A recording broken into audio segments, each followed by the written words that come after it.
Welcome back to On the Beat. Isaac here again this week. I have with me Patrick Wooten, managing partner of Richard Schwartz and Associates this morning. Patrick, thanks for joining us. Absolutely. Always good to see you. Happy to be here as well. And today we're going to talk about kind of a broader topic, personal injury question. So first off, you were in an accident, I guess, large or small. You're talking about consultation. Should we go through and hire an attorney? It's always a great idea to call Schwartz and Associates because the call is free. So we're simply going to be able to ask questions of you, provide information. You know, I would say 9 times out of 10, you do need an attorney because the insurance company is in the business of helping the insurance company and not helping you. But the nice thing is, if you, for some reason, don't need one, we're going to tell you these are the steps you need to take to protect yourself so that you can maximize your claim. All right. Good advice there. So we're in an accident.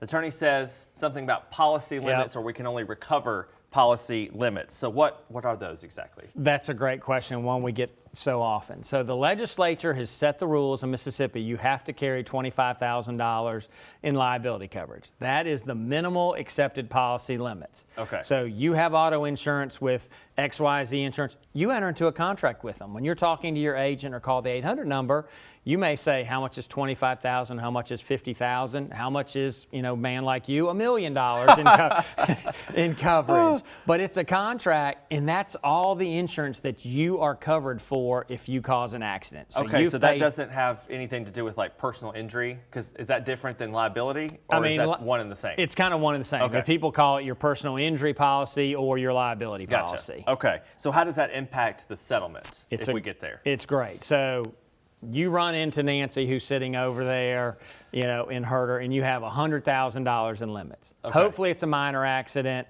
She has $5,000 in bills. We'll easily resolve that case within your limits. Right. But let's say you hit Nancy and she has $80,000 worth of bills. Really, she should get more than the policy limits, but all we could collect would be the $100,000 policy from your carrier because that's what you contracted for. I see. So it creates the ceiling on the coverage that we can get from the at-fault party. Gotcha. Okay, and I guess it could be more from outside of the insurance company, I would imagine.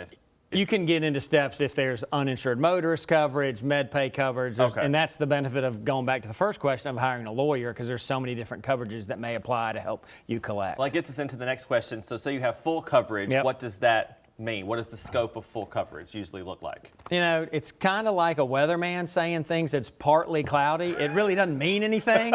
There is no such thing as full coverage. Okay. That's not a legal term. People say it all the time. It's an insurance term, but not a legal term. That's exactly right. Okay. Because, when you call your agent and say, I need insurance, they're going to go through. Well, you have to carry liability. That's the only required coverage in Mississippi. But there's medical payment coverage. There's uninsured motorist coverage, collision coverage, comprehensive coverage, towing coverage, loss of income.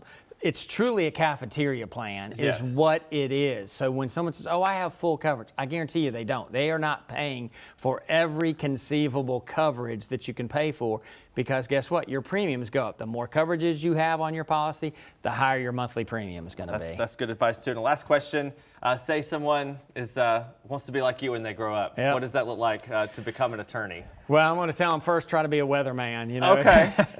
No, to be a lawyer, and we get it, because the cool thing is we have high school students, we have college students who come to the firm, and say, hey, I want to be an attorney. What's it like in real world? So you got to graduate high school. You got to go get a 4-year degree from, any college that's out there. The cool thing is you don't have to be pre-law. I was not a pre-law major. I was a public relations major for undergrad. That's why you're so good at this. Yeah, thank you. Then you go to law school. You do have to go to an ABA accredited law school. And from there, you're ultimately, after a successful 3 years, take the bar exam, which will be the worst 2 days of your life, taking the bar exam.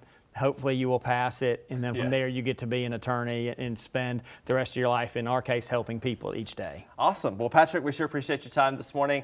And if you need any additional information or have any other questions, the information is there listed on your screen. We're back after this.